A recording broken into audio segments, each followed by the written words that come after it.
au tout début, tu es sur un truc très, très, très, très, simple de dire comment je vais qu'est-ce qui me ferait peur à moi et comment faire des pièges qui soient pas trop, c'est bizarre ce que je veux dire, mais trop malsains. C'est-à-dire que, Saw par exemple, il y a un côté pervers dans les pièges. Mmh mh. Et chaque piège, c'est une souffrance volontaire. Tu dois te faire souffrir pour pouvoir, obtenir un truc. C'est très particulier et toi, en fait, en tant que spectateur, tu es dehors et tu regardes la souffrance de quelqu'un en disant: «J'aimerais pas être à sa place» Mmh mh. et en fait, c'est un peu pervers. Attention, c'est brillant parce que Saw a été un des premiers à faire ça vraiment en l'acceptant et en l'assumant. Je parle du premier, Ouais. hein.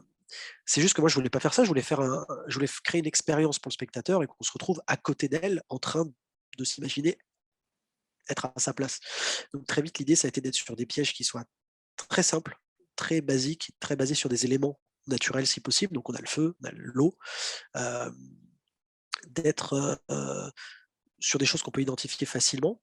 Heu, Ça, c'est pour les pièges très physiques et ensuite, petit à petit, on part dans le symbolisme et en fait, le piège devient plutôt un espèce de créature qui, en fait, représente, Mmh. son deuil qui la poursuit, enfin, tu vois? Tout ce genre de trucs. Mais au tout début, c'était, effectivement basé sur des je me suis dit: «Il faut que» c'est toujours particulier, hein, c'est un truc qu'aujourd'hui on doit prendre en compte quand on fait des films, c'est mon avis, c'est la promo, le comment vont être vendus les films.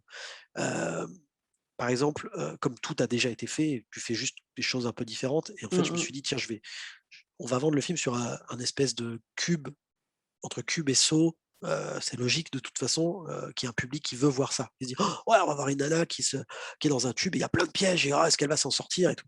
Et en fait, derrière, après, ça permet de raconter autre chose, de faire partir le film ailleurs. Si Mmh dès le mh mh. début, je commence avec du mysticisme, sur le deuil et tout, je sais que je perds les 3 quarts des gens, tu vois? Ouais.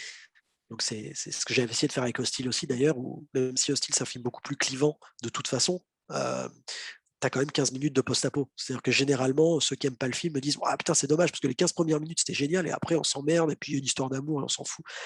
Mais au moins tu as ces 15 premières minutes pour, que le spectateur, celui qui vient chercher ça, soit il se fait embarquer par un truc différent et voilà, Et soit ça il est marche? hermétique. Ouais. Mmh mh. Voilà. Donc c'est pour ça que dans Méandre, tu as ce début très classique sur un mec qui ramasse une nana sur la route, elle devrait pas monter. Toi, en tant que nana, tu te dis: «Mais moi jamais je monte dans sa voiture même», tu vois? Il y a Et en des fait chances, ouais. et Ouais. en fait, l'idée, c'est de t'emmener ailleurs, tu vois? Mmh mh. Quand elle se réveille, tu dis: «D'accord, bah, le mec, il l'a foutu là», puis quand tu vois le mec avec elle, tu fais: et là, je peux aller ailleurs». Tu vois?